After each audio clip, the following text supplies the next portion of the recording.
प्रशांत महासागर के नीचे एक विशाल अंडर वाटर वॉल्केनो हर दिन लगभग 1000 छोटे झटके दे रहा है। ये झटके ज्वालामुखी की बढ़ती गतिविधि का संकेत हैं। अगर यह ज्वालामुखी फटता है तो समुद्र का पानी वाष्प बनकर वायुमंडल पर असर डाल सकता है। क्या इतना बड़ा इरप्शन सुनामी को जन्म दे सकता है? अगर गैसें और लावा निकल रहे हैं तो समुद्री जीवों पर इसका क्या असर होगा?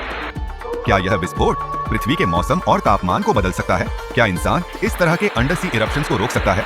ये ट्रेमर्स हमें आने वाले खतरों का वार्निंग सिग्नल दे रहे हैं। अगर इरप्शन बड़ा हुआ तो सुनामी, समुद्री जीवन का विनाश और जलवायु परिवर्तन होगा।